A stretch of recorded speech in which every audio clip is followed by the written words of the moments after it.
कैलाश गहलोत ने रविवार को आम आदमी पार्टी से इस्तीफा दिया और सोमवार को भाजपा में शामिल हो गए।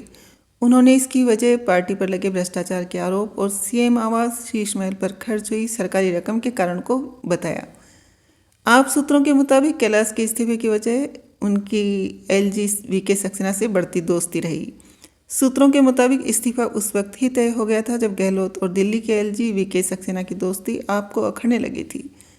केजरीवाल की सरकार ने जब भी एलजी पर किसी योजना को रोकने के आरोप लगाए तो उसमें गहलोत का पक्ष पार्टी से ज़्यादा एलजी के साथ नजर आया। केजरीवाल ने गहलोत पर कई बार मीटिंग्स में इस दोस्ती को लेकर तंज भी कसा, लेकिन गहलोत ने कभी इस आरोप पर जवाब नहीं दिया। गहलोत और केजरीवाल के बीच दिल्ली के एलजी कांटे की तरह चुभते रहे। मनीष सिसोदिया के जेल जाने के बाद केजरीवाल ने गहलोत पर विश्वास न दिखाकर आतिशी को अपना राइट हैंड बनाया। यहीं से केजरीवाल और गहलोत के बीच एक दूसरे को झटका देने का खेल शुरू हुआ।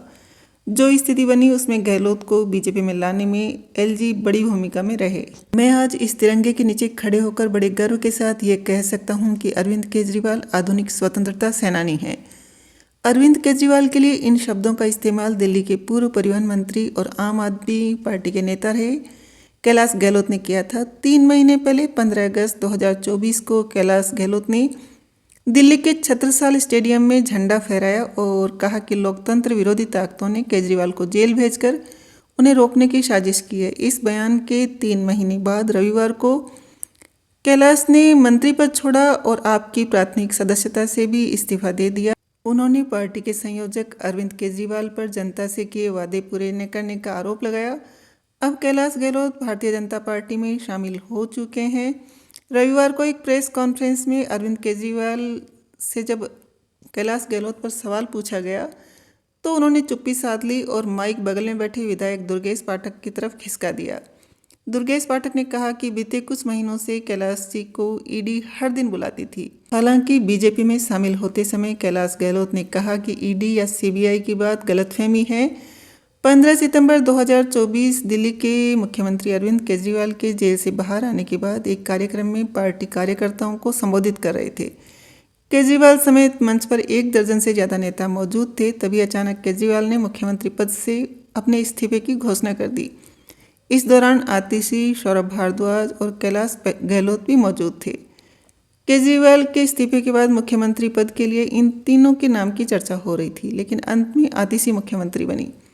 इस्तीफे की घोषणा के पहले केजरीवाल ने एक जरूरी बात कही थी जिसे कैलाश गहलोत के इस्तीफे की एक अहम कड़ी बताया जा रहा है। केजरीवाल ने कहा था कि 15 अगस्त के 3 दिन पहले मैंने एलजी साहब को चिट्ठी लिखी थी कि मैं चूंकि जेल में हूँ, मेरी जगह आतिशी जी को झंडा फहराने की इजाज़त दी जाए। वो चिट्ठी एलजी साहब तक नहीं पहुंचाई गई थी और मुझे वार्निंग जारी की गई थी। केजरीवाल के इस बयान के बाद संजय सिंह समेत बाकी नेता सेम सेम कहने लगे, लेकिन संजय सिंह के ठीक पीछे बैठे कैलाश गहलोत चुप थे। केजरीवाल आतिशी का नाम चाहते थे, लेकिन उपराज्यपाल वीके सक्सेना ने झंडा फहराने के लिए कैलाश गहलोत को नामित किया और गहलोत गए भी। ये मीडिया रिपोर्ट्स में बताया गया कि इस घटना को पार्टी के भीतर अविश्वास की भावना की तरह देखा गया।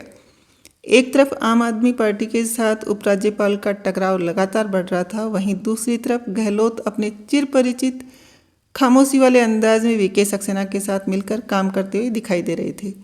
इस दौरान गहलोत कैब एग्रीगेटर और प्रीमियम बस सेवा जैसी नीतियों को पारित करवाने में सफल रहे, जबकि उनके सहयोगी उपराज्यपाल के ऊपर काम न करने का आरोप लगा रहे थे। मैंने अपने पत्र के माध्यम से बता दिया है कि मैंने क्यों आम आदमी पार्टी छोड़ी, लेकिन इतना कह सकता हूँ कि मंत्री हो या मुख्यमंत्री, केंद्र सरकार के साथ लगातार लड़ाई में समय निकालेंगे तो दिल्ली के लोगों का समय बर्बाद होगा। वरिष्ठ पत्रकार प्रमोद जोशी कहते हैं कि एक चीज़ बड़ी साफ दिखाई पड़ती है कि रिश्ते अच्छे रहे हैं। झंडा फहराने की घटना एलजी के गहलोत के साथ रिश्ते को दिखाती है। पार्टी के भीतर कैलाश गहलोत उस धारा के व्यक्ति हैं कि केंद्र सरकार के साथ टकराव न किया जाए और उन्होंने अपने इस्तीफे में भी ये बात कही है। ये सारी चीज़ें इस बात की तरफ साफ इशारा करती है कि शायद बीजेपी के प्रति उनका एक सॉफ्ट कॉर्नर रहा था। फरवरी 2023 में मनीष सिसोदिया और सत्येंद्र जैन ने दिल्ली के कैबिनेट से इस्तीफा दिया था।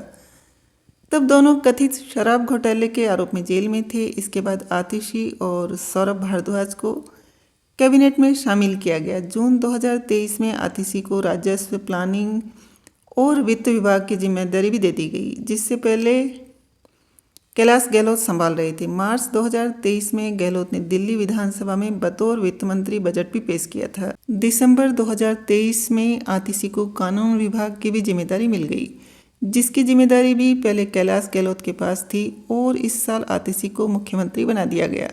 इन घटनाक्रमों को सियासी गलियारों में कैलाश गहलोत की नाराजगी के रूप में देखा गया था। बीजेपी में शामिल होते समय कैलाश गहलोत ने कहा है कि यह कोई एक दिन का फैसला नहीं है। वरिष्ठ पत्रकार कृष्ण मोहन शर्मा इसके पीछे 2 वजह बताते हैं। कृष्ण मोहन शर्मा कहते हैं कि पहली वजह है अरविंद केजरीवाल की तानाशाही, क्योंकि आम आदमी पार्टी में कैडर और पद के हिसाब से हैसियत जैसी बात नहीं है। जो अरविंद केजरीवाल को पसंद आएगा उसी हिसाब से सरकार बनेगी। 10 साल से गहलोत मंत्री थे और वो सीनियर हो गए थे, लेकिन अपने आतिशी की लेटरल एंट्री करा दी और मुख्यमंत्री बना दिया। जो भी आदमी आपके साथ शिद्दत से काम कर रहा था उसे तकलीफ होगी, यही वजह है कि उन्होंने इस्तीफा दे दिया। दूसरी वजह आम आदमी की लोकप्रियता का गिरता ग्राफ और खिसकता जनाधार। गहलोत दिमाग से तेज हैं, उन्हें शायद लग रहा होगा कि यह पार्टी चुनाव नहीं जीत पाएगी, इसलिए संभव है कि वो मंत्री पद से इस्तीफा देकर बीजेपी में शामिल हो जाएं। कुछ हफ्ते पहले कैलाश गहलोत अरविंद केजरीवाल को फिर से सीएम बनाने की बात कर रहे थे और खुद को केजरीवाल का हनुमान बताते हुए लंबित कामों को पूरा करने की बात कर रहे थे। सोमवार को अरविंद केजरीवाल से एक बार फिर जब कैलाश गहलोत के बारे में पूछा गया तो उन्होंने कहा कि वो फ्री हैं, जहां मर्जी जाएं।